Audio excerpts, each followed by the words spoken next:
మహాభారతంలో ఒక ప్రధానమైనటువంటి వ్యక్తి. ఆయన పోషించినటువంటి భూమిక సామాన్యమైంది కాదు.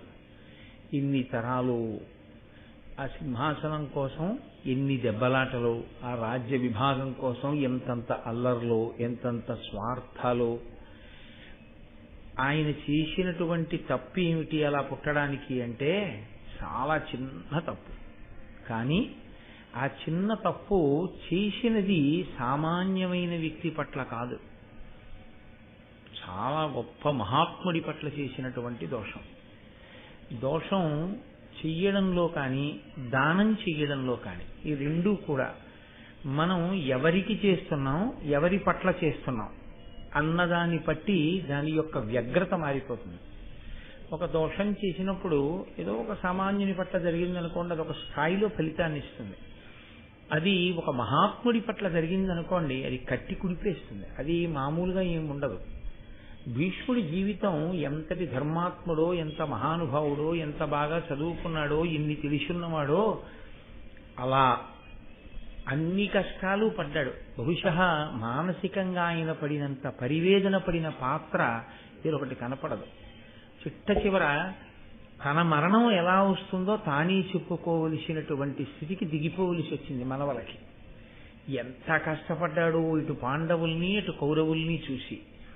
అటువంటి మహాత్ముని యొక్క జననం జరగడానికి నిజంగా పరదేవత పరమేశ్వరుడు ఎంతంత గొప్ప గొప్ప వ్యక్తుల్ని ఎంచుకున్నాడో, ఎంతటి విశిష్టమైన వ్యక్తులు ఈ భూమండలం మీద తిరిగితే తప్ప, కదిలితే తప్ప, ధర్మం నడిస్తే తప్ప ఆ భీష్మ జననం జరగలేదు.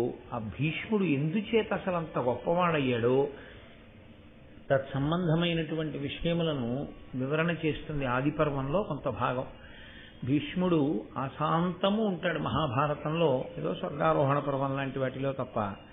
కానీ శాంతి పర్వం లాంటి దాని యందు ప్రత్యేకించి ఆయన ఈ జాతికి అందించినటువంటి సందేశం అత్యద్భుతం. కృష్ణ పరమాత్మ అంతటి వారు ఈ భీష్ముడి శరీరాన్ని విడిచిపెట్టేస్తే లోకానికి మళ్ళీ ఇన్ని ధర్మాలు చెప్పగలిగిన వాడు లేడు. అంతటి మహాపురుషుడు, ఆచార్యుడు. ఆచార్య శబ్దానికి మీరు కొంచెం జాగ్రత్తగా అర్థం చేసుకోవాలి. ఆచార్య అన్న మాటకు అర్థం ఏమిటంటే తాను ధర్మాన్నంతటినీ తెలుసుకుని తాను ఆచరించిన వాడైనటువంటి గురువు. అలా ఆచరణాత్మకమైనటువంటి విద్య కలిగిన వాడైతే ఆయన్ని ఆచార్య అని పిలుస్తారు.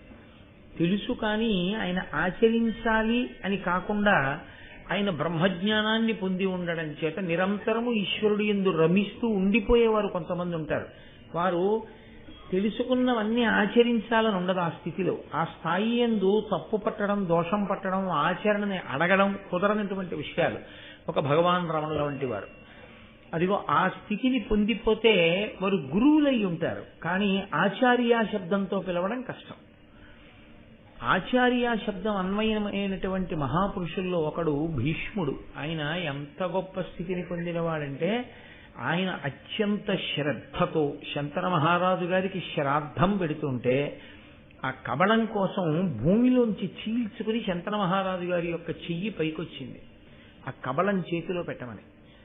ఆయన అన్నాడు, వేదం శరీరం విడిచిపెట్టినటువంటి వాడు మళ్ళీ ప్రీతి చెంది చెయ్యి చాపిన, సూక్ష్మ శరీరంతో ఉన్నవాడు కనపడి చెయ్యి చాపిన అలా పెట్టకూడదు చేతిలో, ఒక్క దర్భల మీద మాత్రమే పెట్టాలి అని వేదం చెప్తోంది. కాబట్టి నాన్నగారు మీరు ప్రీతి చెందినా నేను మీ చేతిలో పెట్టడం కుదరదు, నేను దర్భల మీద పెడతాను, మీరు తీసుకోండి. వేదంలో చెప్పినటువంటి విషయాన్ని తాను తెలుసుకోవడం కాదు, తానంత గొప్పగా ఆచరించినటువంటి వాడు. పుస్తకగత విద్య అని ఒకటి ఉంటుంది. అలాగే ఆ పుస్తకంలో ఉన్నటువంటి విద్య హృదయగతము కావడము అన్నది ఒకటి ఉంటుంది. పుస్తకంలో విద్య చదివి చాలా బాగుందని విడిచిపెట్టేసింది పుస్తకంలోకే వెళ్ళిపోతుంది. పుస్తకంలో ఉన్నది ఆచరణాత్మకం ఎప్పుడవుతుందంటే హృదయములోనికి ప్రవేశిస్తే. ఆ హృదయములోనికి ప్రవేశించడానికే, ఆ అనుష్ఠాన పర్యంతంలోకి తెచ్చుకోవడానికి అంత చిత్తశుద్ధి కావలసి ఉంటుంది. దాన్ని మనం ఆచరించాలనేటటువంటి ఆ తాపత్రయం కావలసి ఉంటుంది. సరే, ప్రారంభం చేస్తూ నిన్న మనం భరతుడి గురించి చెప్పుకున్నాం. వంశకర్తలు అంటారు వాళ్ళందరినీ. వంశకర్త అంటే అందరూ వంశకర్తలు కాలేరు కూడా. ఎందుకంటే మీరు నన్ను మన్నించగలిగితే నేను మీతో ఒక విషయం ప్రస్తావన చేస్తాను. మీ ముత్తాత గారి నాన్నగారు ఎవరు అని అడిగారు అనుకోండి, చాలా మంది చెప్పలేరు. ముత్తాత గారి నాన్నగారు ఎవరు అనేది ముత్తాత గారి వరకు గుర్తుంటే చాలా గొప్ప విషయం. అసలు ముత్తాత గారి నాన్నగారు ఎవరు, ముత్తాత గారి తాతగారు ఎవరు అని అడిగారు అనుకోండి, అంత ఎవరికి ఏం తెలియవు. అలా తెలియదు, మర్చిపోతారనే గదిలో శ్రాద్ధం పెట్టేటప్పుడు కూడా ఈ పేరు గుర్తు లేని వాళ్ళందరికీ ఎన్నెమ్మ అని పేరు పెట్టి పెట్టేస్తుంటారు.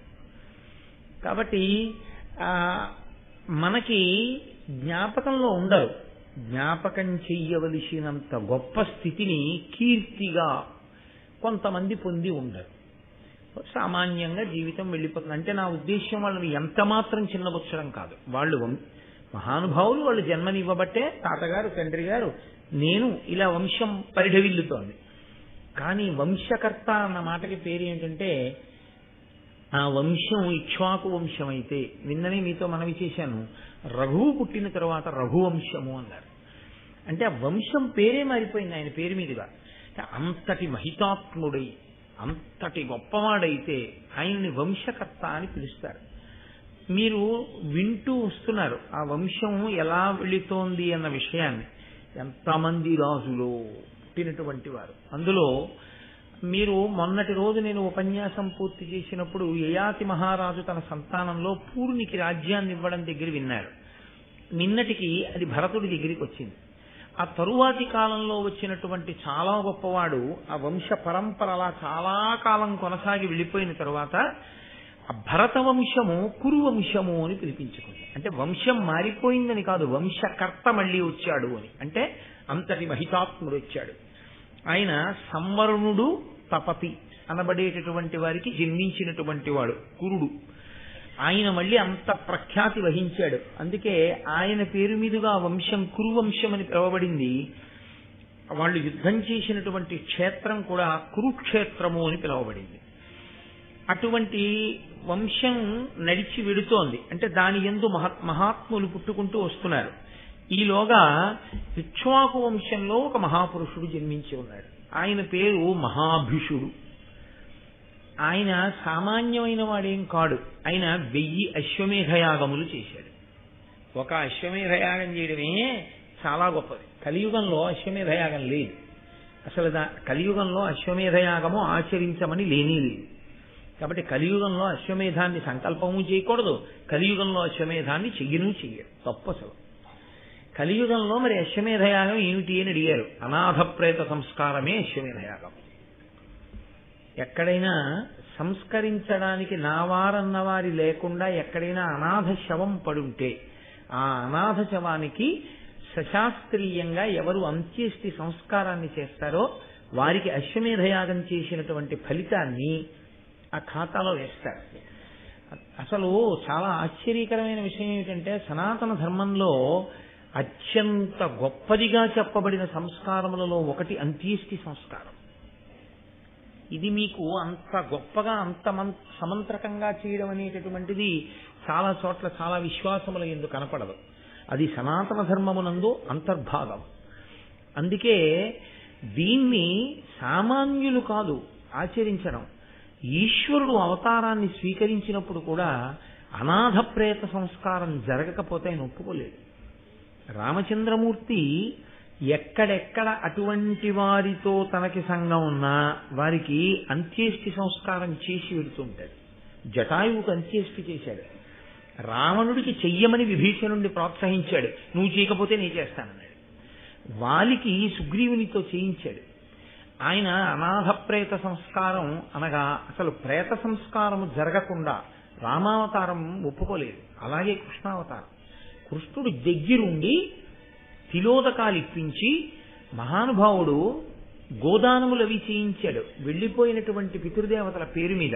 వెంకటాచల క్షేత్రంలో ఇప్పటికీ గోగర్భము అని చెప్పి ఒక పెద్ద ఆనకట్ట, ఆ జలాశయం అది ఉంటుంది. అక్కడే క్షేత్రపాలక శిల కాదు, ఆ శిల అన్న మాట వాడడమే నాకు అసహ్యం.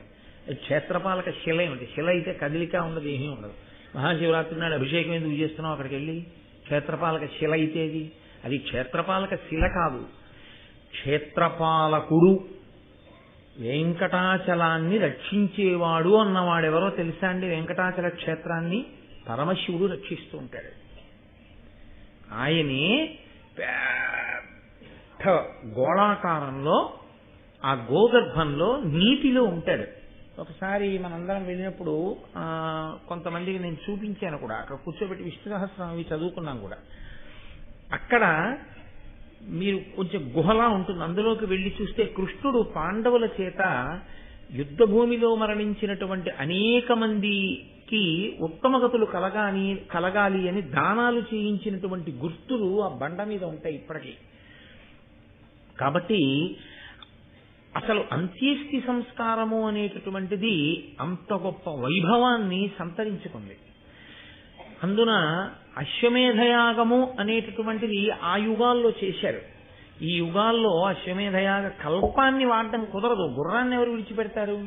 ఆ గుర్రాన్ని కట్టేసిన వాడైతే నేను యుద్ధం చేస్తానని ఎలా అంటారు? అవన్నీ కుదరనప్పుడు ఇంకా అశ్వమేధయాగం ఏమిటి? కాబట్టి ఆ కల్పం కుదిరేది కాదు. అశ్వమేధయాగం చాలా గొప్ప ఫలితాన్ని ఇస్తుంది ఒక్క అశ్వమేధయాగం చేస్తే. ఇప్పుడు లేదు, లేకపోయినా మరి అశ్వమేధం చేసిన ఫలితం ఎలా ఇస్తారన్నారు? అనాథ ప్రేత సంస్కారం చేయగలిగితే అశ్వమేధయాగం చేశారన్న ఫలితాన్ని మీ ఖాతాలో వేసేస్తామన్నారు. కాబట్టి మహానుభావుడు మహాభీషుడు 1000 అశ్వమేధయాగములు చేశాడు, 100 రాజసూయ యాగములు చేశాడు. అంటే సామాన్యుడైనటువంటి రాజు కాడు, అసాధారణ ప్రజ్ఞాశాలి, గొప్ప రాజర్షి, అంతటి ధర్మం తెలిసినవాడు. ఆయన విమానం ఎక్కి ఇంద్రసభకి బ్రహ్మసభకి వెళ్ళగలిగేవాడు. బ్రహ్మసభకి ఒక ప్రత్యేకత ఉంటుంది. ఒక కోణాన్ని ఇప్పుడు నేను స్పృశించను కానీ బ్రహ్మసభ అనబడేటప్పటికీ దానికి ఒక ప్రత్యేకమైనటువంటి గౌరవం. ఎందుకంటే ఆయన ఎప్పుడు 4 ముఖాలతో ఆయనే వేదం చెప్తుంటాడు. అది ఎలా ఉంటుంది అంటే గొప్ప అసలు పీఠాధిపతి మహాపండితుడు అన్నమాట వాడకూడదు. నేను మాట్లాడేది శంకర భగవత్పాదులు స్థాపించినటువంటి పీఠముల వంటి మహాపీఠముల గురించి నేను మాట్లాడుతున్నాను. శంకర భగవత్పాదులు స్థాపించినటువంటి పీఠములలో మళ్ళీ అత్యద్భుతమైనటువంటి పీఠంగా దక్షిణ భారతదేశంలో వన్యకెక్కిన పీఠములు శృంగగిరి, కంచి. అందులో మళ్ళీ మహాప్రాజ్ఞులైన వారే పీఠాధిపత్యం వహిస్తూ ఉంటారు. అంతటి పండితులన్న మాట కూడా వాళ్ళ విషయంలో అసలు సరిపోదు. కదిలి వెళ్ళేటటువంటి శారదాస్వరూపాలవి. అటువంటి శారదాస్వరూపం దగ్గర మీరు నేర్చుకున్నారనుకోండి, చదువుకున్నారనుకోండి ఏదైనా విషయాన్ని, ఇంకా అది సామాన్యమైనటువంటి చదువు కాదు. ఆ చదువు స్వయంగా శృంగగిరి పీఠాధిపతులైనటువంటి భారతీ తీర్థస్వామి వారు ఇప్పటికీ శృంగేరిలో పాఠశాలలో ఉండేటటువంటి విద్యార్థులకి పాఠం చెప్పడానికి పెడతారు. ఆయన పాఠం చెప్తారు. ఆయన పాఠం చెప్పేటప్పుడు ఎవరైనా వెళ్ళి మీకోసం వచ్చారు చాలా పెద్దవారు అని చెప్తే ఆయన చాలా చికాకు పడతారు.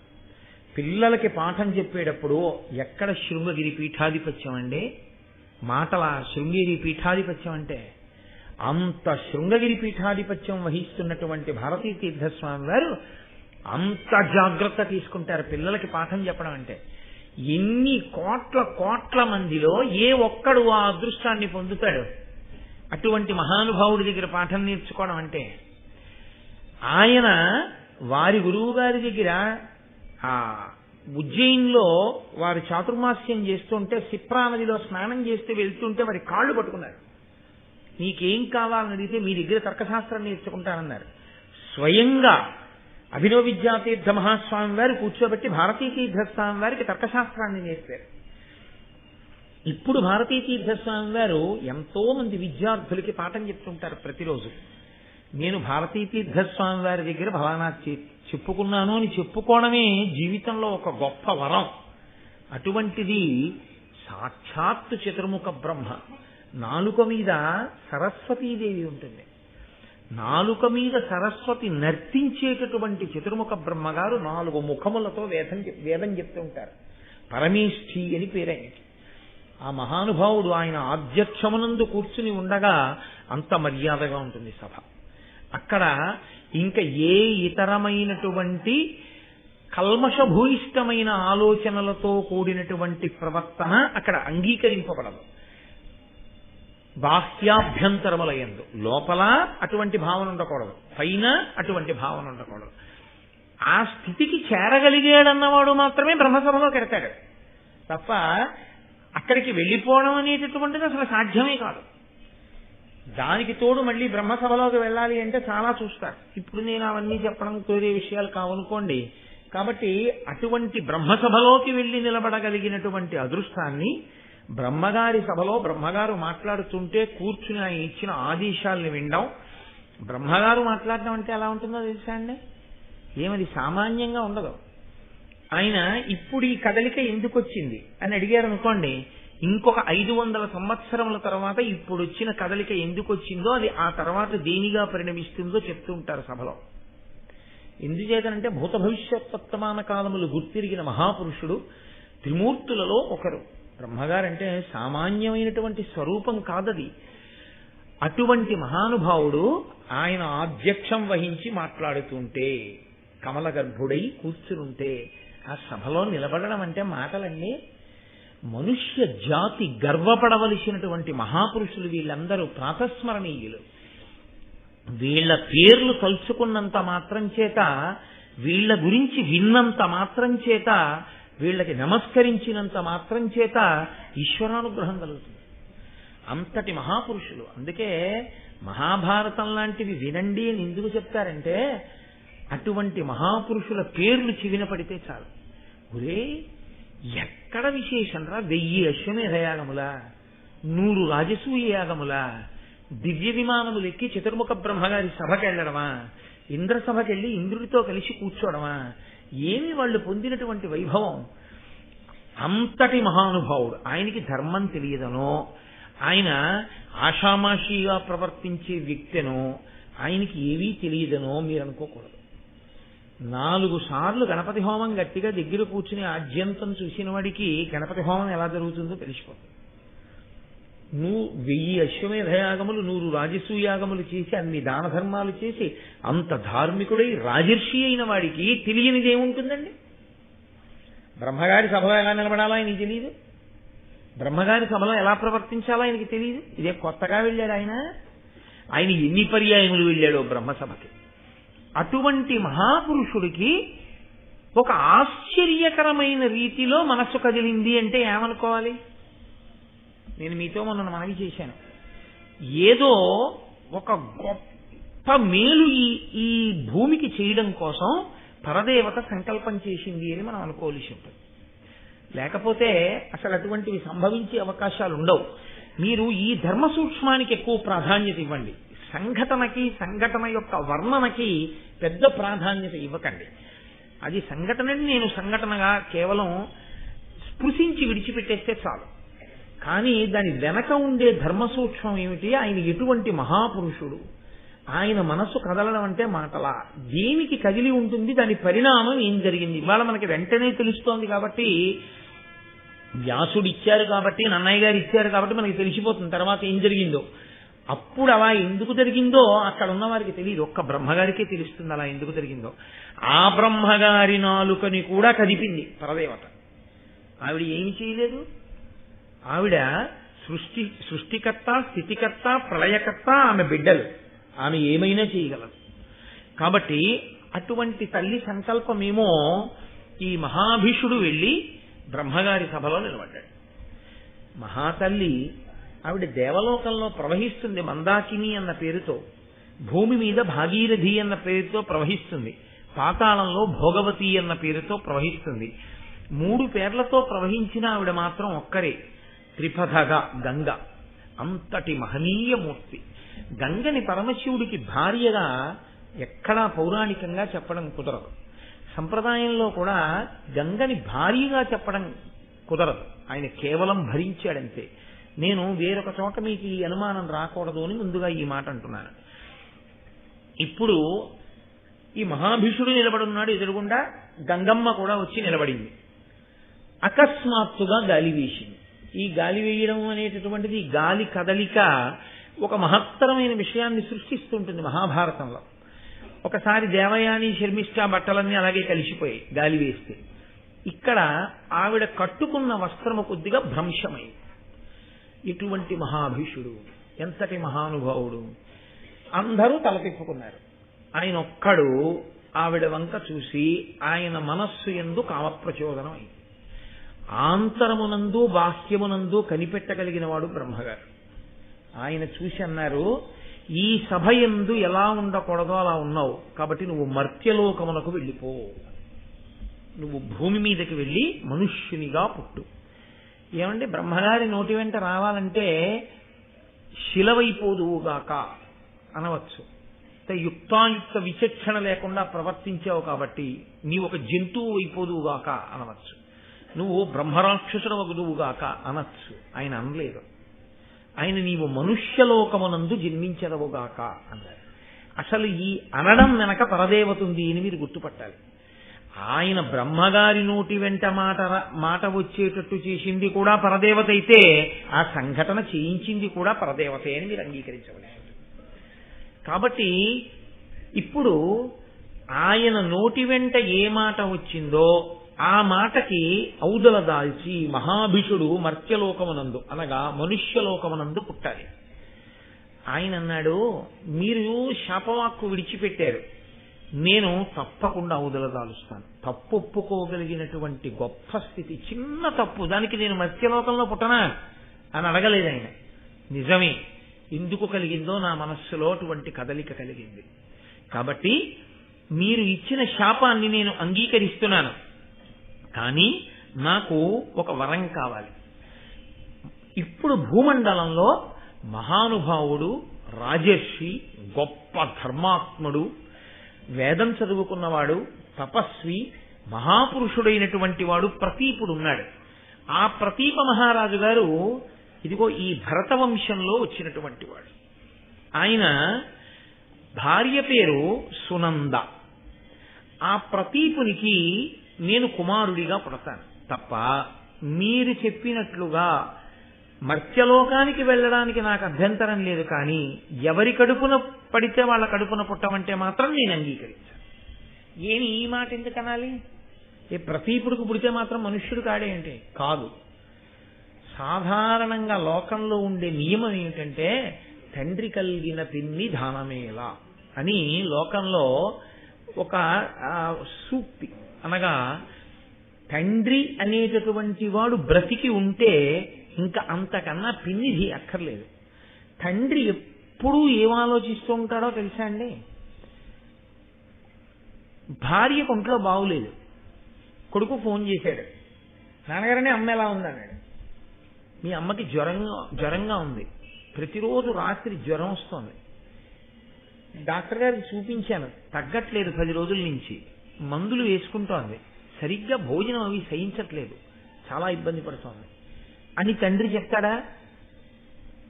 చెప్పడు. ఎందుకు చెప్పడో తెలుసా అండి? నేను ఉన్నానుగా హాస్పిటల్కి తీసుకెళ్ళడానికి, నేను చూస్తానుగా నా భార్యని. ఇప్పుడు పాపం వాడికి ఎందుకు చెప్పడం? వాడికి చెప్తే వాడు సెలవు పెట్టుకు రాలేడు.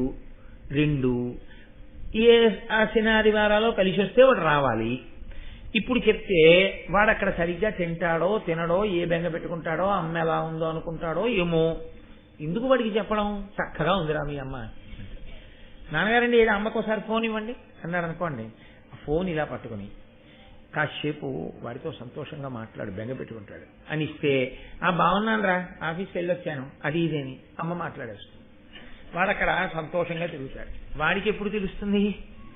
వాడంతటా వాడు వస్తాడు కదా, ఎప్పుడప్పుడు ఏ శని ఆదివారాలు సెలవులు వచ్చాయని వస్తాడు. వచ్చినప్పుడు వాడికి తెలుస్తుంది. తెలిసిన తండ్రి ఏమంటాడంటే, ఏం పర్వాలేదురా, తగ్గిపోతుంది అన్నారు. మనిషి అన్నాక రాకుండా ఉంటాయిరా, వస్తాయి, దానికి నువ్వు పెద్ద బెంగ పెట్టుకోక అన్నా, అంత ఏమైనా ఉంటే నేను చెప్పనా నీకంటాడు. అందుకే తండ్రి కలిగిన పిన్నిధానమేలా, తండ్రి ఉంటే సుఖాలన్నీ ఉంటాయి. తండ్రి కొడుకు సుఖపడాలి, కొడుకు సుఖపడాలి, కొడుకు సుఖపడాలి, అదే ఆలోచిస్తాడు ఎప్పుడు. కొడుకు ఎలా పోయినా పర్వాలేదు, నేను సుఖపడాలని తండ్రి అనడం. కాబట్టి అటువంటి తండ్రి ఉంటే ఆ తండ్రి గురువు అవుతాడు. ఉపనయనం చేసినప్పుడు వేరు గురువు కాదు, మొదట తండ్రియే గురువు. ఎందుకంటే ఉపనయనం చేసినప్పుడు గాయత్రి మహామంత్రాన్ని ఉపదేశం చేసేది తండ్రి. ఆ తండ్రి ధర్మాత్ముడై ఆ తండ్రి రాజర్షి అయి ఆ తండ్రి తపస్వి అయితే పాడైపోకూడదా అండి పిల్లలు అంటే నేను దాని గురించి మాట్లాడడం ధర్మం కాదు. ఇప్పుడు మనం మంచిని మాట్లాడుకోవలసి ఉంటుంది. ఆ తండ్రి యొక్క నడవడిని చూసి తాను కూడా అలా ప్రవర్తించడానికి అవకాశం ఉంటుంది. స్వతహాగా గురువైనటువంటి తండ్రి అందుబాటులో ఉన్న కారణం చేత ఎప్పుడూ తండ్రి దగ్గర నేర్చుకోవచ్చు. తండ్రి కూడా కొడుకు వృద్ధిలోకి రావాలనే తాపత్రయం ఉండాలి, కానీ తన విద్యని ధారపోహేస్తాడు. సరికదా తండ్రి విషయంలో ఉండే లక్షణం ఏమిటో తెలుసా అండి? చిట్ట చివరక ఆ కొడుకు చేతిలో ఓడిపోవడాన్ని గొప్ప సత్కారంగా భావిస్తాడు. తనకన్నా తన కొడుకు బాగా చెప్పాడు అనుకోండి, ఎంత సంతోషపడిపోతాడు. కాబట్టి పుత్రాదిచ్చేత్ పరాజయం, కొడుకు చేతిలో ఓడిపోవడం కూడా అంత సంతోషంగా ఉంటుంది. కనుక నేను ప్రతీప మహారాజు గారికి కొడుకుగా పుడతాను, నాకు ఈ అవకాశం ఇప్పించమన్నాడు. సంకల్పం ఏ తల్లి చేసిందో ఆ తల్లే బ్రహ్మగారి ద్వారా అనుగ్రహించవలసి ఉంటుంది. కాబట్టి వెంటనే బ్రహ్మగారికి కోపం తగ్గిపోయింది. ఆయన అన్నారు, తప్పకుండా నీవు ప్రతీపునకు కుమారుడిగా జన్మించదవుగాక. ఇప్పుడు ఈ మహాభిషుడు ఇక్ష్వాకు చంద్రవంశంలో ప్రతీప మహారాజు గారి యొక్క కుమారుడిగా పుట్టాలి అని సంకల్పం చేసుకుని బ్రహ్మసభలోంచి బయటికి వెళ్ళిపోయాడు. ఇంకా ఆయన గంగమ్మ వంక చూడలేదు. మహాభారతంలో గంగమ్మకి బ్రహ్మగారు శాపం ఇచ్చినట్లు లేదు. ఎందుకు ఇవ్వలేదు అంటే ఆవిడ దోషం ఏముందని ఇవ్వాలి? ఆవిడేమీ లేకి ప్రవర్తన చేయలేదు, గాలి వేసింది, ఆవిడ వస్త్రం భ్రంశమైంది అంతవరకు.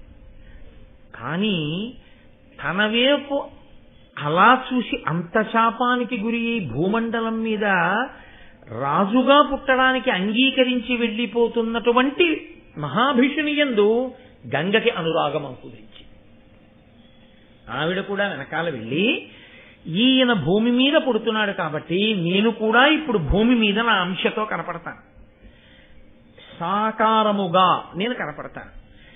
పాపం వెర్రివాడు నన్ను చూసి కదూ ఇంత శాపానికి గురయ్యాడు, నన్ను ఏ దృష్టితో చూశాడో ఆ దృష్టితో చూడడం ధర్మమైపోయేటట్టుగా భార్యనవుతాను. ఎంత ఆవిడ ఇంకొకలా కాదా ఉద్దేశ్యం.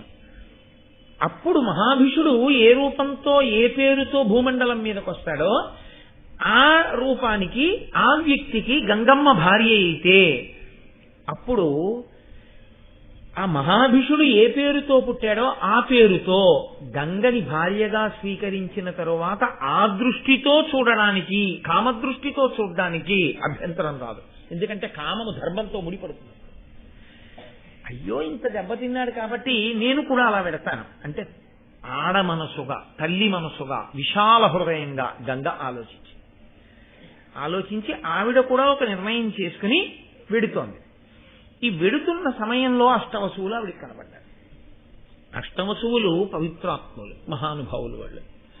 ఆ అష్టవసువులు ఆవిడికి కనపడి ఆవిడితో ఒక విషయం చెప్పారమ్మా, మాకు ఒక శాపం కలిగింది, ఆ విషయాన్నంతటినీ మీకు చెప్తాం అంటే మళ్ళీ ఇంకొక చోట చెప్పవలసి వస్తుంది కాబట్టి ఇక్కడ అంత మటుకు మాత్రమే. నాకు ఒక శాపం ఉంది కాబట్టి మేము 8 కూడా ఇప్పుడు భూమండలం మీద పుట్టాలి. తల్లి ఆ పుట్టేదేదో వాళ్ళ కడుపున వీళ్ల కడుపున పుట్టకుండా నీ కడుపున పుడతాం, అమ్మ అంగీకరిస్తావా, మమ్మల్ని కొడుకులుగా కంటావా అన్నారు. ఈవిడెందు ఏ కోరికతో వెడుతోంది? మహాభిషుడు ఎవరిగా పుడితే ఆయనకి భార్యగా అవడానికి ఎడుతోంది. భార్యగా అవడంతో ఏ ఆడదాని జీవితమైనా పరిపూర్ణత పొందినట్ట? అలా ఏ ఆడది భావన చేయదు. అమ్మ అని పిలిపించుకుంటేనే దానికి సార్థకత, పరిపూర్ణత. ఒక్క భార్యాస్థానంలో కూర్చోవడం వల్ల పరిపూర్ణత రాదు కదా. అందుకని ఎలాగో నేను అమ్మ అనిపించుకున్న నాడే సార్థకత కాబట్టి మనుష్యుడికి భార్యనైన మనుష్యకాంతగా ఉంటాను కాబట్టి అప్పుడు అమ్మ అనిపించుకోవాలి. ఈ పిల్లల్ని నాకు కొడుకుల్ని చేసుకుంటే తప్పేమిటి? వసువుల్ని మంచిదేగా, మంచి కొడుకులు పుడతారు. తప్పకుండా ఆవిడ అభయం ఇచ్చేసింది. అభయం ఇచ్చేయగానే వాళ్ళు అన్నారు, అమ్మ పుట్టగానే తీసుకెళ్లి మమ్మల్ని గంగలో పడేయండి. ఆవిడ హడిలిపోయింది. ఇంతటి మహాత్ములు నాకు అడుగున పుడతారా? నేను పుట్టిన వాళ్ళందరినీ పట్టుకెళ్ళి గంగలో పారైనా ఎందుకలా పారేయడం అని అడిగింది. మాకు వశిష్ఠ మహర్షి శాపం అమ్మ, భూమి మీద పుట్టాలి, పుట్టి ఉండమని లేదు, పుట్టమని ఉంది. కాబట్టి పుట్టి మాకు మత్స్యలోకంలో ఉండాలని లేదు, పుట్టగానే తీసుకెళ్లి మళ్ళీ గంగలో పడాయి. మేము మరణించి అంటే ఆ శరీరాన్ని వదిలేసి మళ్ళీ వసువులుగా వెళ్ళిపోతాం. అంటే ఆవిడండి అమ్మాని పిలిపించుకోవడం కేవలం మాతృత్వ సిద్ధి చేత కుదరదు. బిడ్డల్ని ప్రసవిస్తే కుదరదు. ఆ బిడ్డడు బ్రతికుండి అమ్మాని పిలిస్తే కదూ ఆ పిలుపు యొక్క అమృతాన్ని నేను ఆస్వాదించడం. అలా పిలవడానికి ఒక్కడైనా ఉంటుందా మీలో? ఆ ఒక్కడు 3 రోజులు ఉంటాను, వారం రోజులు ఉంటాను, 3 ఏళ్ళు ఉంటాను, 5 ఏళ్ళు ఉంటానంటే ఏ తల్లి అంగీకరిస్తుందా? అలాగా ఏ తల్లి అయినా ఏం కోరుకుంటుంది? పరిపూర్ణాయుర్దాయంతో తన కొడుకు ఉండాలని కోరుకుంటుంది. కాబట్టి దీర్ఘాయుష్మంతుడై మీలో ఒక్కడు ఉండడా అని అడిగింది ఆవిడ. అడిగితే వాళ్ళన్నారు, మాయందొక్కొక్కళ్ళ తురీయాంశము దాల్చి శుభచరిత్రుండై దీర్ఘాయుష్యుండష్టమవసు ఆయత భుజుడుండు నీకు ఆత్మోద్భవుడై. అమ్మా మేము యనమండూరం వసువులం కదా, 7 వసువులం మాలో ఉండేటటువంటి 4వ వంతు తేజస్సుని ఒక వసువు అయినటువంటి ప్రభాసుడు అని ఆయన యందు ప్రవేశపెడతాం. ప్రభాసుడు తన తేజస్సుతో మా 7 యొక్క తేజస్సులోని ఒక్కొక్క అంశతో కలిపి ఇంత తేజోమూర్తి అయి అపారమైన భుజపరాక్రమము కలిగినటువంటి వాడై దీర్ఘాయుష్మంతుడై నీ కడుపు పండి నువ్వు పొంగిపోయేటట్టుగా ఇటువంటి మహాపురుషుణ్ణి కన్నామన్న పేరు నీకు చిరస్థాయిగా ఉండిపోయేటట్టుగా నీ కడుపున అలా దీర్ఘాయుష్మంతుడవుతాడమ్మా. నీకు చాలా చాలు. నాకటువంటి కొడుకు కావాలి, మీ కోరిక నేను తీరుస్తాను, 7 పుట్టగానే గంగలో పడేస్తాను. ఇది ఎవరి వరకు తెలుసు? ఒక్క గంగకి తెలుసు, వసువులకి తెలుసు. పొడుదామని వెడుతున్నటువంటి మహాభిషుడికి తెలుసా? తెలియదు. గంగ వస్తోంది పోని అన్న విషయం తెలుసా? తెలియదు. మీరు ఇక్కడే ధర్మ సూక్ష్మాన్ని జాగ్రత్తగా పట్టుకోవాలి. పైగా ఇప్పుడు తాను వెళ్ళి మహాభిషుడు ఎవరిగా పుడతాడో ఆయనకి భార్య అయిందనుకోండి, తన కొడుక్కి రాజ్యం వస్తుందని నమ్మకం ఏమిటి? తాను మహారాణి అవుతుందని నమ్మకం ఏమిటి? పైగా మీతో నేను నిన్ననే మనవి చేశాను, మహారాజ్ఞిగా కూర్చునేటటువంటి వ్యక్తి యొక్క కులగోత్రములు ఆమె చరిత్ర ప్రజలకి తెలియాలి. ఎవరిని పడితే వాళ్ళని పట్టాభిషేకం చేస్తాను అని ప్రభు నిర్ణయం తీసుకున్నా ప్రజలు సహేతుక కారణం చూపించి తిరస్కరిస్తే ప్రభువుకి అధికారం ఉండదు, పట్టం కట్టడానికి వీల్లేదు. మీకు నేను ఎక్కడి వరకు ఎందుకు ఇక్కడే ఒక ధర్మ సూక్ష్మం చూపిస్తాను. ప్రతీప మహారాజు గారికి సునందయందు పెద్ద కొడుకున్నాడు. ఈ పిల్లవాడు పుట్టక ముందే ఆయన దేవాపి అని పేరు. తర్వాత ఈ మహాభిషుడు శంతన మహారాజుగా పుట్టాడు వెళ్ళి. 3వ పిల్లవాడు ఇంకొకడు ఉన్నాడు, వాడి పేరు బాహ్లికుడు. ఇందులో ఈ ప్రతీప మహారాజు గారికి ముందు పుట్టినటువంటి పెద్ద కొడుక్కి కదండి రాజ్యం ఇవ్వాలి, శంతనుడికి ఇవ్వకూడదుగా. మహాభిషుడు శంతనుడిగా 2వ కొడుకుగా కదా వెళ్ళాడు. పెద్దవాడికి ఇవ్వాలి రాజ్యం. పెద్దవాడికి రాజ్యం ఇద్దామని ఆయన నిర్ణయం చేసుకున్నాడు. చాలా మంచివాడు, యోగ్యుడు, అన్ని విధాలుగా చాలా గొప్పవాడు. ప్రతీపుడు సామాన్యుడు కాడు, మహానుభావుడు, రాజర్షి. ఇదిగో పెద్ద కొడుకు అయినటువంటి ఈ దేవాపికి నేను పట్టాభిషేకం చేస్తున్నాను అన్నాడు. అంటే ప్రజలన్నారు కుదరదు. ఎందుకు కుదరదు? వాడు ధర్మాత్ముడు, వాడికి ఇస్తానన్నాడు. అంటే వాళ్ళు అన్నారు అతనికి చాలా తీవ్రమైన చర్మరోగం ఉంది. అంత తీవ్రమైన చర్మరోగం ఉన్నటువంటి వ్యక్తి ప్రభువుగా కూర్చోవడానికి అర్హుడు కాడు. కాబట్టి మేము అంగీకరించాం. నేను దీన్ని ఇప్పుడు దాని గురించి పెద్ద విశేష వ్యాఖ్యానం దాని గురించి అక్కర్లేదు. కాబట్టి ఇంత చర్మ వ్యాధి ఉన్నవాడిని మేము ఒప్పుకోమన్నారు. అంటే ప్రతీప మహారాజు గారు ఎంత ధర్మాత్ముడంటే ప్రజలు ఒప్పుకోలేదని తీసేశాడు. నీకు ఇవ్వట్లేదురా రాజ్యం అన్నాడు. అంటే ఆయన ఇక నేను ఎలాగో రాసరికం చెయ్యను కదా, నాకు ఇతర భోగములు అక్కర్లేదని తపస్సు చేసుకోవడానికి వెళ్ళిపోయాడు. అందుకని 2వ వాడికి ఇచ్చారు. మరి 3వ వాడు రాజ్యం కోసం భాగానికి రాలేదా అని మీకు అనుమానం రావచ్చు. బాహ్లికునికి మేనమామ గారి సామ్రాజ్యం వచ్చింది, అందుకని ఆయన మేనమామ గారి దగ్గరికి వెళ్ళిపోయాడు. శంతన మహారాజు గారికి ప్రతీప మహారాజు గారి రాజ్యం అంతా శంతనుడికి వచ్చింది. ఇప్పుడు ఈ శంతన మహారాజు గారు అయితే నేను సంస్కృత భారతంలోంచి కొంత కలిపి చెప్తున్నాను. మీరు ఇంటికి వెళ్ళి అన్నయ్య గారి భారతం ఒకటి చూశారనుకోండి, నేను చెప్పినటువంటి విశేషాలు కొన్ని మీకు ఆంధ్ర భారతంలో కనపడవు. ఎందుకంటే నేను కొన్ని సంస్కృత భారతంలో కూడా చెప్తున్నాను మీకు ఈ విశేషాలు. కాబట్టి ఇప్పుడు ఈ శంతనుడిగా వచ్చాడు మహాభిషుడు. మీరు బాగా జ్ఞాపకం పెట్టుకోవాలి ధర్మం ఎలా నడుస్తోంది అన్నదాని విషయంలో. మహాభిషుడు శంతనుడిగా వచ్చినప్పుడు ఆయనకి తెలుసు నేను మత్స్యలోకంలో పుడుతున్నాను ప్రతీపునికి కొడుకుగా. గంగ వస్తోంది నాకు భార్యగా అన్న విషయం తెలుసా శంతనుడికి? తెలియదు. మరి గంగ శంతనుడికి భార్య ఎలా అవడం? గంగ శంతనుడికి భార్య అవ్వడం అంత తేలికైన విషయం కాదు. ఇప్పుడు ఆవిడ భార్య అవ్వాలంటే ఎలా భార్య అవడం కుదురుతుందో ఆ మార్గాన్ని ఆవిడే ఎంచుకుంది. లేదు, పరదేవతే అలా అనుగ్రహం చేసింది ఆశ్చర్యకరంగా. ప్రతీప మహారాజు గారు గంగానది ఒడ్డున కూర్చుని గొప్ప తపస్సులో ఉన్నాడు. ఉండగా ఈ గంగానది స్త్రీ రూపాన్ని ధరించి వచ్చి ప్రతీప మహారాజు గారి వంక చూసి, నువ్వు ఇంద్ర సమానుడివయ్యా, కాబట్టి నేను నీ తొడ మీద కూర్చుంటున్నాను, నువ్వు నన్ను భార్యగా స్వీకరించు అంది.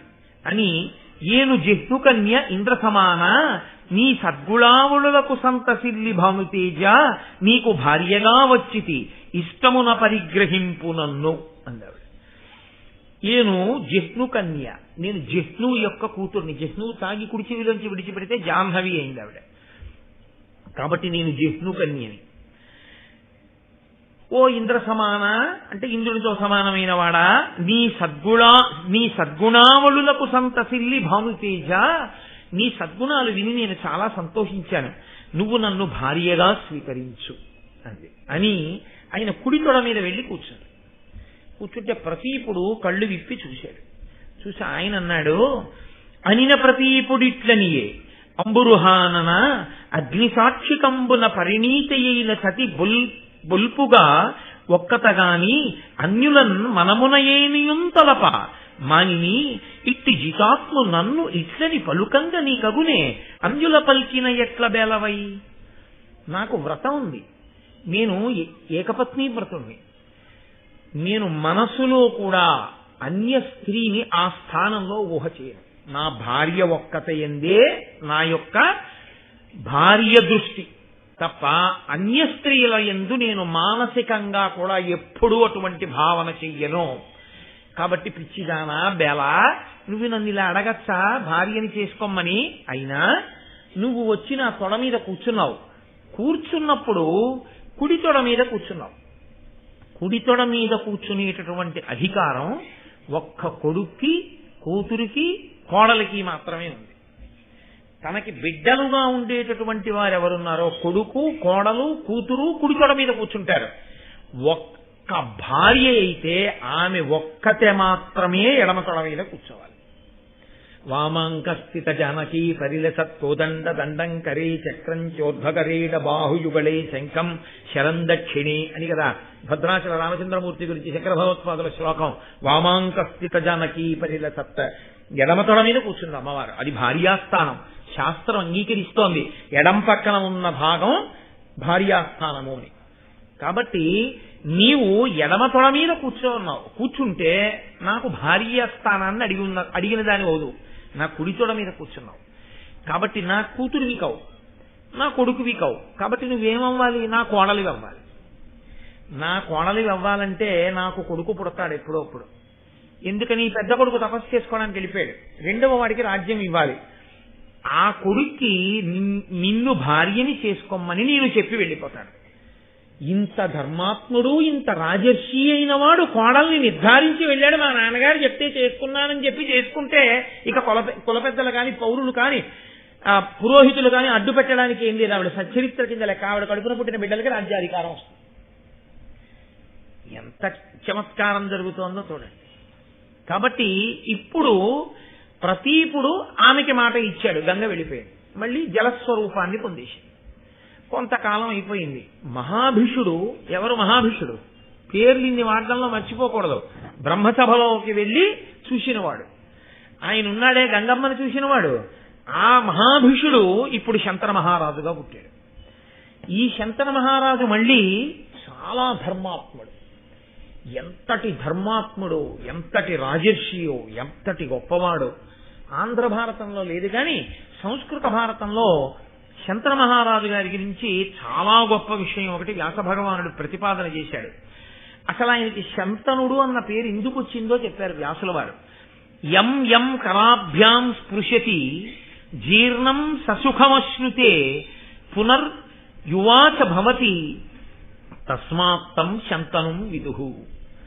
ఆయన శంతన మహారాజు గారు అలా వెడుతూ ఉండగా ఎవరైనా తల ముగ్గుబుట్టలా అయిపోయినటువంటి ఒక వృద్ధుడు కనపడితే శంతన మహారాజు గారు తన 2 చేతులతో వృద్ధుణ్ణి పట్టుకుని ఒకసారి ఆయన వంక చూస్తే వెంటనే అతడికి యవ్వనం వచ్చేది. అంతటి ధర్మాత్ముడు, అంతటి తపస్వి, అంతటి రాజర్షి, అంతటి మహానుభావుడు శంతనుడు. ఎందుకు శంతనుడు అంత గొప్పవాడు కాగలిగాడు? మహాభీషుడు శంతనుడిగా వచ్చాడు. ఎక్కడికి పోతుంది ఆ వైభవం? కాబట్టి ఇంతటి మహాత్ముడై ఉన్నాడు ఆయన. ప్రతీప మహారాజు గారు శంతనుణ్ణి పట్టాభిషేకం చేసి తాను వానప్రస్థానికి వెళ్ళిపోతున్నాడు భార్య సునందతో కలిసి. వెళ్ళిపోతూ ఎంత గొప్ప పేర్లండి అసలు. ఆ సునంద ఎంత అందమైన పేర్లు. ఏమిటో పుస్తకాలకి పేర్లు అని వెతుకుతారు. మహాభారతం చూడండి, లలితా సహస్రం చూడండి, ఎన్ని గొప్ప గొప్ప పేర్లు దొరుకుతాయో. అసలు మనకున్న ప్రామాణిక గ్రంథాలు పోయాయి.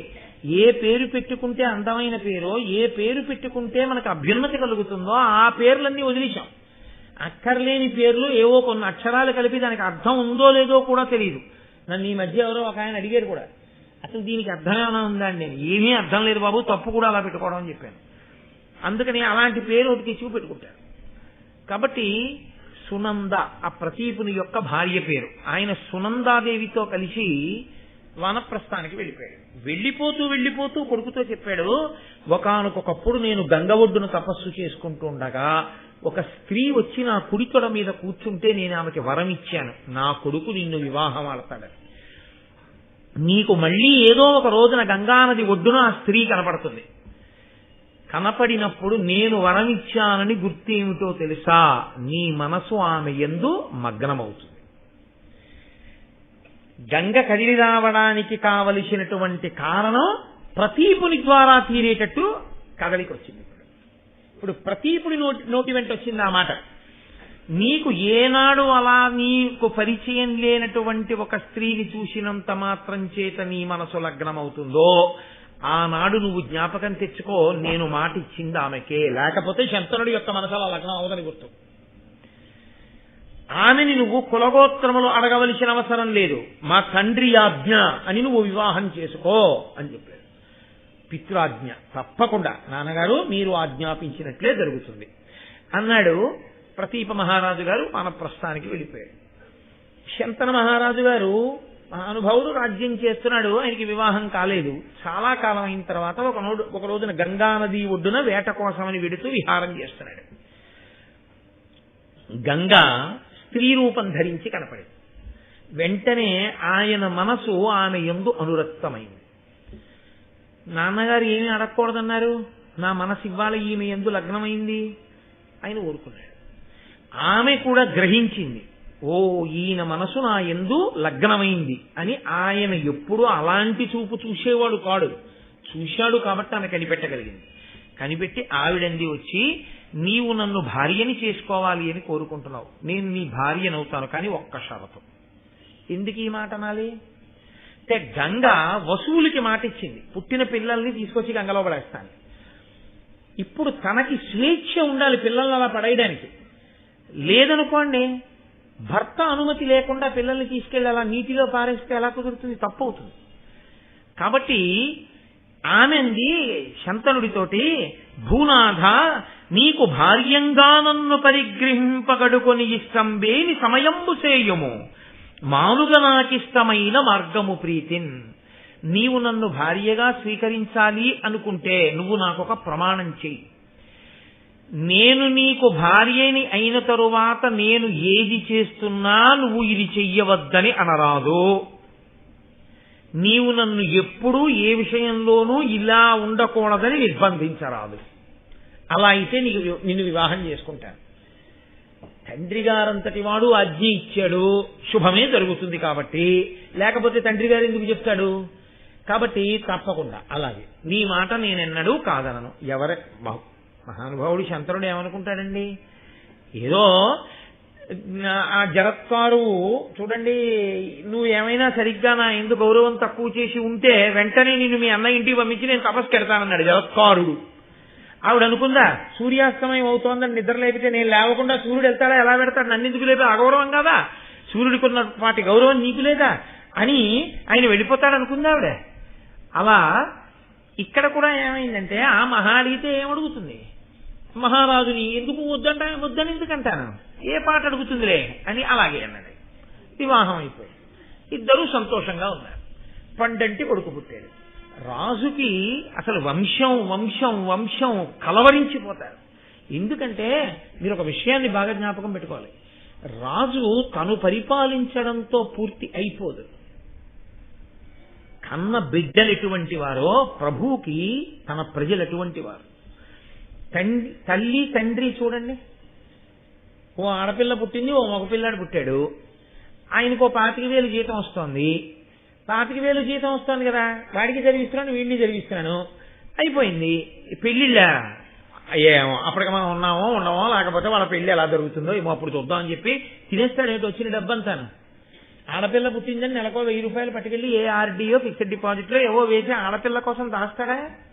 మరి కొడుక్కి పాపం ఓ ఇల్లు వాకిలో వాడికి ఇస్తే వాడు కొంచెం ఉంచుకుంటాడు జీవితంలో, కాబట్టి వాడికి ఏదో ఓ ఇల్లు ఏర్పాటు చేద్దాం అని తండ్రి ఆలోచన చేస్తాడా చేయడా బిడ్డల కోసం? నేను వెళ్ళిపోయిన తర్వాత కూడా నా బిడ్డలు సుఖంగా ఉండడానికి నేనేదో చెయ్యాలని తాపత్రయపడతాడు. రాజుల తాపత్రయం ధర్మం అది. ఉత్తమ క్షత్రియుడైన రాజు తాను భోగలాలసుడై ఉండడు. నా తర్వాత వీళ్ళని పరిపాలించడానికి యోగ్యమైనటువంటి కొడుకు నాకు పుట్టివాడు మంచి బుద్ధి కలిగిన వాడై సింహాసనం మీద కూర్చునేటట్టు చూడవలసినటువంటి కర్తవ్యం కూడా నా మీద ఉంటుంది. అందుకు వాళ్ళు వంశం కోసం అంత తాపత్రయపడి బిడ్డలు పుట్టకపోతే ఋషుల్ని ఆశ్రయించి యాగాలు చేసి యజ్ఞాలు చేసి బిడ్డల్ని కానీ సింహాసనం మీద కూర్చోబెట్టి ధర్మాన్ని నిలబెట్టారు. ఎందుకు ఆ తాపత్రయం అంటే ధర్మం నిలబడాలి తప్ప ఎవరో వచ్చి దాని మీద కూర్చుంటే ధర్మం నశించిపోతుంది. ధర్మం ప్రధానం. అందుకొచ్చింది ఇది. ఎదరెదర ఎంత విచిత్రమైన స్థితిని పొందుతుందో మీరు చూద్దరుగా నా ప్రాతిపదిక. కనుక ఇప్పుడు కొడుకు పుట్టాడు, ఎంత సంతోషిస్తాడు మహానుభావుడి శంతనుడు. ఆవిడ పొత్తిళ్లలో పట్టుకుని ఆ ఉన్నటువంటి పిల్లవాడిని తిన్నగా తీసుకెళ్లి గంగానదిలో పడేసింది. చాలా బాధపడ్డాడు రాజు, ఊరుకున్నాడు. అలా ఎందుకు చేశావు అన్నాడు అనుకోండి వెళ్ళిపోతుంది. కాబట్టి ఆ సమయమునందు శంతనుడికి ఉన్నది వ్యామోహమే. ఒకసారి మనసులోకి ప్రవేశించకూడదు, కానీ ప్రవేశించిందో అది జీవుణ్ణి పట్టుకుందో వాసనగా, అది పూర్తిగా తీరేంత వరకు మళ్ళీ జన్మ ఎలా ఉంటుందో చూడండి. కాబట్టి ఇప్పుడు ఆమె యందు కలిగిన అనురాగము చేత కొడుకునే చంపేసినా ఊరుకున్నాడు కాదు. దాని యందు రెండవ కోణం వసువులకి గంగమ్మ ఇచ్చిన వరం, వశిష్ఠుడిచ్చిన శాపం. అందుకని వాళ్ళు వెళ్ళిపోవలసిందే మళ్ళీ పుట్టగానే. అందుకని 7 పర్యాయములు గర్భం ధరించింది, 7 మాటలు పిల్లల్ని తీసుకెళ్లి గంగలో పడేసి ఊరుకున్నాడు. ప్రభు ఏమీ అనలేకపోయాడు. 8వ పిల్లవాడు పుట్టాడు. ప్రభు 8వ మాట కొడుకు అన్నారు. ఏమి సంతోషం ఆ ఇంట్లో. 8 కొడుకులు పుట్టారు, ఇంకోసారి కొడుకు పుట్టారని సంతోషమా? మళ్ళీ బాధ మొదలు. అయ్యో తీసుకెడుతుంది గంగలో పడేసి. అదేమిటని అనలేడు, మాట ఇచ్చాడు. అదేమిటంటే అలాంటప్పుడు కూడా వాళ్ళు కాదనరా, వాళ్ళు అటువంటి అనృతవాక్యం జోలికి వెళ్ళరు. వాళ్ళ ధర్మం అటువంటిది, వాళ్ళ సత్యం అటువంటిది, మాట ఇస్తే. కాబట్టి వరుణాదిగా గల వసువులు తోట్టోడ పుట్టుచునున్న ఆ పొలతి వారి నల్లన పుట్టిన అప్పుడు కొనిపోయి నిర్దయై గంగ నీరిలోన వైచిన ఎరిగి అవ్వసుమతీనాథుండు తనయులని తేల దైయులేక గంగలో వైచెదు కడు అధర్మం బేల చేసెదు నా జోడు చిలువదన్ను బాసిపోవునలియు పలుకక ఎప్పటి ఎట్ల నిమ్మినుండు అంత పుట్టె తనయుడష్టముండు తల్లిదండ్రులకతి ప్రీతియును ముదంబు పెరుగుచుండా. ఇలా పిల్లలు పుడుతున్నారు, పట్టుకెడుతోంది, గంగలో పడేస్తోంది. 8వ మాట కుమారుడు పుట్టాడు. ఇప్పుడు ఇంకా ఆగలేకపోయాడు. అసలు భార్యని స్వీకరించడము అనేటటువంటిది వంశం నిలబడ్డానికి. వంశం నిలబడ్డానికి కారణమైనటువంటి కొడుకులు పుట్టిన వాళ్ళందరినీ గంగలో పడేస్తోంది. 8వ మాట కూడా పడేస్తే ఇంకా నేను కామోపభోగము కొరకు జీవితమే తప్ప నా పితృగుణం ఎప్పుడు తీరుతుంది? నాకు పాపం సంక్రమించట్లా? ఎంతకాలం ఇలా ఊరుకోనని ఆయన అన్నాడు, పడయంగరాని కొడుకుల కడుపలుబుర పడసి పుత్రఘాతినివై ఈ కొడుకు నుదయార్క తేజుని విడువగ నేనోపననుచు వేడుకతోడన్. ఆయన అన్నాడు, బాలసూర్యుల వంటి కొడుకులు 7 పుట్టారు. బాలఘాతకివై వాళ్ళందరినీ తీసుకెళ్లి గంగలో పారేశావు. ఆయనకి తెలియదుగా ఈ విషయాలన్నీ. వసువులు పుట్టారన్న విషయం తెలియదు. 8వ వాణ్ణి కూడా అలా పడేస్తావేమో, నేను ఒప్పుకోను అంటే అప్పుడు ఆవిడంది, నేను ఈ పిల్లాన్ని పడేద్దాం అనుకోవట్లేదు అన్నా. ఎంత పని జరిగిందిరా, ఇప్పుడు వద్దన్నాను, ఖచ్చితంగా పడేయద్దు అనుకున్న సమయంలో నేను చెప్పానని ఆయన అన్నాడు. మరి 7 ఎందుకు పడేశావు? అందుకు కాదు 8వ వాడిని వద్దన్నాను. 7 ఎందుకు పడేశావు చెప్పు అన్నాడు. ఆవిడంది, నేను పడేశాను అంటే దాని వెనకాతల ఒక పెద్ద కథ ఉంది మహారాజా. అష్టవసువులు 8 వసువులు ఒకానొకప్పుడు వాళ్ళ భార్యలతో కలిసి ఆకాశ మార్గంలో వెళ్ళిపోతున్నారు. కశ్యప ప్రజాపతికి దక్ష ప్రజాపతి కూతురైనటువంటి సురభికి కలిపి జన్మించినటువంటి ధేనువు, నందిని ధేనువు అంటుంటాం కదండి, ఆవు దూడ, ఆవు. అది వశిష్ఠ మహర్షి మేరుపర్వత గుహలో తపస్సు చేసుకుంటున్నారు.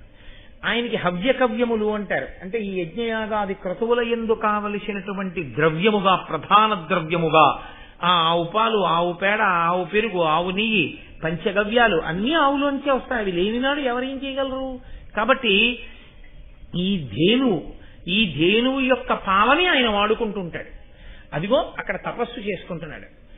ఆవిడంది, అందులో ఆ 8 వసువులు భార్యలతో వెళ్ళిపోతుంటే ప్రభాసుడు అనబడేటటువంటి వసువు యొక్క భార్య ఆ ధేనువు వంక చూసింది, దీని పాలు త్రావి మానవుల్ 10,000 జరయు రుజయు ఎరుగక అమరభావమున సుఖంబు జీవింతురటే దీని నేల గనినవాడే ఇందు పెద్ద. ఇదిగో ఈ ఆవుందే, ఈ ధేనువు, ఆ వశిష్ఠ మహర్షి యొక్క ధేనువు, దీని పాలు ఎవరైనా తాగారో 10,000 సంవత్సరములు వృద్ధాప్యం రాదు, రోగం రాదు, యవ్వనంతో సంతోషంగా ఉంటారు. ఇంత గొప్ప ధేనువు, దీని పాలు ఇంత గొప్పవి. నిజంగా లోకంలో ఎన్నో ఉండి ఐశ్వర్యవంతులం అంటారు, కానీ ఇలాంటి ధేను ఎవరికి ఉందో వాడే గొప్పవాడు అని ఊరుకుంది ఆవిడ. ఆవిడండి, భూలోకంలో ఉషీనరా అనబడేటటువంటి రాజ్యం ఉంది. ఆ రాజ్యాన్నేలే ప్రభువుకి ఒక కూతురుంది. ఆవిడ పేరు జితవతి. ఆ జితవతి నాకు స్నేహితురాలు. ఈ ఆవుని పట్టుకెళ్ళి నా స్నేహితురాలకి ఇస్తాను. ఈ ఆవు పాలు మా స్నేహితురాలు తాగి అదిగో 10,000 సంవత్సరములు యవ్వనంతో రోగం లేకుండా ఉంటుంది. ఎంత గొప్ప కానుకిచ్చావే అని సంతోషిస్తుంది. మీరు వసువు కదా, గొప్పవారు కదా, వెళ్ళి ఆ దూడం తీసుకురండి. ప్రభాసుడు ఏం చెప్పాలి? అది వశిష్ఠ మహర్షి యొక్క ధేనువేది, నేను తీసుకురావడం ఏమిటనాలి. కాదనలేకపోయాడు. అదొక బలహీనత. వెళ్ళి ఆ ధేనువును అపహరించి తీసుకొచ్చాడు. తీసుకుని వచ్చి ఇంకా పట్టుకెళ్లి ఉషీనర రాజ్యానికి వెళ్ళి ఆవిడికి ఇవ్వనే లేదు. ఎవరికిద్దామనుకున్నాడో ఆ జితవతికి. ఈలోగానే వశిష్ఠ మహర్షి తిరిగి వచ్చారు. ఏది ధేనువు అని అడిగారు. ధేనువు ఎవరో ఎత్తుకుపోయారు అన్నాడు శిష్యుడు. ఆయన వెంటనే యోగ దృష్టితో చూశారు ఎవరో తీసుకెళ్లారు అని. అష్టవసువులలో మిగిలిన 7 చెప్పలేదు. తప్పురా, అదేమిట్రా, ధేనువుని తీసుకురావడం ఏమిట్రా అనలేదు. వాళ్ళు ఊరుకున్నారు. కాబట్టి ఇప్పుడు ఆయన అన్నాడు, ఈ 8 వసువులు భూలోకమునందు జన్మించెదరుగాక. వాళ్ళకి అర్థమైంది, శాపవాక్కు విడిచిపెట్టాడని.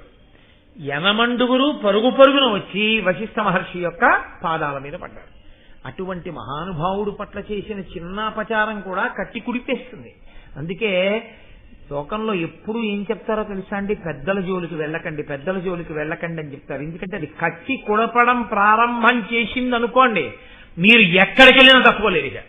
ఇక తప్పుకోగలగడం అన్నది సాధ్యం కాదు. యమదండం నుంచి తప్పుకోవచ్చేమో, మహానుభావులకు జరిగిన అవమానము వలన వారు పొందిన ఖేదముతో వారు విడిచిపెట్టినటువంటి శాపవాక్కు నుంచి తప్పించుకోవడం మాత్రం కుదరదు. మళ్ళీ వాళ్లే ఉపసంహారం చేయాలి. కాబట్టి ఇప్పుడు ఆ వసువులు 8 వెళ్ళి ఆయన కాళ్ళ మీద పడ్డారు. పడితే ఆయన అన్నారు, నేను ఒకసారి విడిచిపెట్టిన వాక్కుని తిప్పడం కుదరదు, కానీ ఒక సావకాశం కల్పిస్తాను. యనమండుగురు భూలోకంలో పుట్టండని కదా అన్నాను. పుట్టండి అన్నాను కానీ ఇన్నాళ్ళు ఉండండి అనలేదుగా. మీకు అక్కడ ఉండడం ఇష్టం లేకపోతే మాయ కమ్ముతుంది అని మీరు అనుకుంటే పుట్టగానే శరీరం వదిలిపెట్టి వచ్చేయండి. కానీ పుట్టగానే శరీరం విడిచిపెట్టడం మీ చేతిలో ఉండదుగా. మనుష్యుడిగా పుట్టాక, మనుష్యునిగా పుట్టిన తరువాత శరీరం విడిచిపెట్టడం అన్నది మీ అంతా మీరుగా విడిచిపెట్టడం కుదరదు. పసిపిల్లాడిగా ఉంది మిమ్మల్ని అలా చంపేసే తల్లి దొరకాలి, లేకపోతే తండ్రి దొరకాలి. అలాంటి వాడు ఉంటే వెతుక్కోండి అని దాంట్లో అంతరార్థం. ఏ తల్లి చంపుతుంది పుట్టగానే పిల్లల్ని? దయాళువై ఉండాలి. వీళ్ళు మళ్ళీ అలా పుట్టేటప్పటికి ఈ విషయాన్ని గుర్తు పెట్టుకుని తాను పుట్టగలిగిన కారణజన్మురాలు అయి ఉండాలి. ఆవిడైతే ఆ గర్భవాసంలో అలా మళ్ళీ వాళ్ళకి ఆ శాప విమోచన ఇప్పించగలదు అని ఆయన అన్నారు.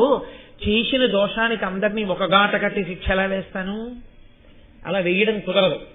కాబట్టి ఇందులో 7 పుట్టగానే మరణించవచ్చు. అసలు ఈ దేనుని ఎత్తుకుపోయిన వాడు ఉన్నాడే ప్రభాసుడు, వాడు మాత్రం పుట్టగానే మరణించడానికి వీల్లేదు. వాడు దీర్ఘాయుష్మంతుడు అవ్వాలి. ఇది కూడా పరదేవతానుగ్రహమే, నోటి వెంట ఆ మాట రావడం. అక్కడ వరకు బాగుంది. అప్పుడు అది శాపం ఎలా అయిందండి? ఆయన ఏమన్నారో తెలుసా? వాడు సంతతి లేనివాడు కావాలి. అక్కడ వచ్చింది భీష్మాచార్యుల వారి జీవితం. అన్ని మలుపులు అక్కడ తిరగడం మొదలైంది. సంతత లేని వాని జీవితమునందుండేటటువంటి వైక్లభ్యములను ఇప్పుడు నేను వర్ణించడం సభాముఖంగా నాకు ఇష్టం లేదు. కాబట్టి ఎంత పెద్ద శాపవాక్కు వచ్చి పడిపోయిందో చూడండి. ధేను దూడని కదూ అపహరించావు, ఒక ఆవు యొక్క దూడని. నీకు బిడ్డలు లేనితనం ఏమిటో తెలియాలి. నా బిడ్డ లాంటిది ధేనువు. దాన్ని తీసుకుపోయినప్పుడు నేను ఎంత పరివేదన పడ్డానో, పిల్లలు లేని నువ్వు అంత బాధపడాలి. కాబట్టి బిడ్డలు లేకుండుగాక, దీర్ఘాయుష్మంతుడు వగుదువుగాక. కష్టాలు చూడడానికి పనికొచ్చింది ఆయన దీర్ఘాయుష్యాన్ని, మహానుభావుడు. కానీ అంతటి ధర్మాత్ముడు. ఏమి భీష్ముడు, ఆయన పేరు చెప్తేనే 2 చేతులు ఎత్తి నమస్కరించాలి, అంతటి మహానుభావుడు. కాబట్టి ఒప్పుకున్నాడు ప్రభాసుడు. యనమండుగురు వసువులు బయలుదేరారు. అందుకునయ్యా ఎవరు చెప్తున్నారు ఈ విషయాలన్నీ? గంగ శంతన మహారాజుతో చెప్తోంది. పుట్టిన వాళ్ళు 7 వసువులు. వశిష్ఠ మహర్షి శాపం ప్రకారం వాళ్ళు వెంటనే శరీరం వదలాలి. నన్ను అడిగారు, అమ్మా ఎవరి కడుపునో పుడితే ఎలా సంభవం అవుతుందమ్మా? నీ కడుపున పుడతాం, పరమపావనిది కనుక నీవు మమ్మల్ని పుట్టగానే తీసుకెళ్లి గంగలో పడయ్యమ్మా అని అడిగారు. వాళ్ళు శాప విమోచనం పొందాలని పడేశానయా, కరకు తల్లినే కాదు అంది. 8వ వాడు దీర్ఘాయుష్మంతుడు కావాలిగా, అందుకని పడయ్యాలనుకోవట్లేదు. నువ్వు వద్దన్నావు, నేను వెళ్ళిపోవాలి. అంటే ఎక్కడ వరకు ప్రయోజనము జరగాలో అక్కడ వరకే. అంతేకాని ఇంకా ఆ అవసరం అయిపోయిన తర్వాత ఇంకా అలా ఉండడం కుదరదు. అది పైన నడిపించేటటువంటి ఈశ్వర శక్తి. కాబట్టి నేను వెళ్ళిపోతున్నాను, నాతో పాటు ఈ పిల్లవాడిని కూడా తీసుకెళ్ళిపోతున్నాను. ఎందుకో తెలుసా? పిల్లవాడికి చిన్నతనంలో అమ్మ అండ చాలా అవసరం. నేను తీసుకెళ్లి యోగ్యుడైన కుమారుడిగా తీర్చిదిద్ది నీకు తెచ్చి అప్పచెప్పేస్తాను. మంచి కొడుకుని కన్నా తండ్రి అని నువ్వు పొంగిపోదువు గాని. ఎవరైనా భార్యను ఎందుకు స్వీకరిస్తారు? ఒక సంతానం కోసం స్వీకరిస్తారు. ఆ సంతానం నీకు లేకుండా చేయడం నా ప్రయోజనం కాదు. కాబట్టి కొడుకుని నాతో తీసుకెళ్లిపోతాను అంటే నీకు ఇవ్వను అని కాదు, విద్యాబుద్ధులు చెప్పించి పరమ ప్రయోజకుడుగా తీర్చిదిద్ది ఈ కొడుకుని తెచ్చి నీకు అప్పగిస్తాను. అప్పుడు నీ భార్యాస్థానంలో కూర్చున్నందుకు నాకు ధన్యత తప్ప, నీకు బిడ్డలు లేనిది వాడిని చేసి నేను భార్యాస్థానంలో కూర్చుంటే దేనికదిగా? కాబట్టి నీకు కొడుకుని అప్పచెప్తానన్నాడు. ఎంత ధర్మం చూడండి, ఎక్కడికక్కడే ధర్మం. కాబట్టి ఇప్పుడు ఆయనని విద్యావంతుణ్ణి చేసి విద్యాబుద్ధులు చెప్పించేటటువంటి పూచి ఆ కర్తవ్యాన్ని గంగమ్మ తీసుకుంది. కాబట్టి వశిష్ఠుని యొక్క శాపము అంత తీవ్రమైనటువంటి శాపమయా, మామూలు శాపం కాదు. మనుజయోని పుట్టుడని వారికప్పుడు కోపమడర మునియు శాపమిచ్చే భయము ఉంది వివశులయి వచ్చి వారును వినయమొనరా ఇట్టులని మునికి. వాళ్ళందరూ వచ్చి ప్రార్థన చేస్తే ఇదిగో 8వ వాడికి మాత్రం ఇంత ఘోరమైన శాపం ఇస్తే వాడు నా కడుపున పుట్టాడు, వాడిని విద్యాబుద్ధులు చెప్పించి 8వ వసువుని కొడుకుగా నీకు అప్పచెప్తానంది. తీసుకుని గంగమ్మ వెళ్ళిపోయింది. చాలా కాలం అయిపోయింది. శంతనుడు మహాధర్మాత్ముడు, చక్కగా ఏదో ఋషులతో కాలక్షేపం చేస్తున్నాడు, కన్న బిడ్డల్లా ప్రజల్ని పరిపాలన చేస్తున్నాడు, కొడుకు ఉన్నాడు, ఆ కొడుకు విద్యాబుద్ధులతో వస్తాడు కదండి. కాబట్టి ఆయన ఇంకా మళ్ళీ వేరొక స్త్రీ యందు ఆయన మనసు లగ్నం కాలేదు. అంటే అక్కడ ఒక పిల్లవాడు తన యొక్క విలువిద్యని తానే పరిశీలనం చేసుకోవడం కోసం బాణములతో అడ్డుకట్ట కట్టేశాడు గంగా ప్రవాహానికి. అందువల్ల గంగ ప్రవహించట్లేదు, కింద పైన ఉండిపోయి. అది చూసి తెల్లబోయాడు. చూసి ఆ పిల్లవాడి వంక చూశాడు, ఏదో తెలియనటువంటి ఆత్మీయత కలిగింది. అలాగే ఆ పిల్లవాడికి ఈయన వంక చూసేసరికి ఒక పూజ్య భావన కలిగింది. ఇంతలో గంగమ్మ గబగబా వచ్చి, ఈయనేనయ్యా నీ కొడుకు, మహాప్రయోజకుడిగా తీర్చిదిద్దాను. ఈ పిల్లవాడు ఏమేం చదువుకున్నాడో, ఎవరెవరి దగ్గర చదువుకున్నాడో తెలుసా నీకు? సాంగంబులగుచుండ సకల వేదంబులు చదివి వశిష్ఠుతో, సకల ధర్మశాస్త్రాది బహువిధ శాస్త్రముల్ శుక బృహస్పతులు నేర్చిన ఎట్ల నేర్చే,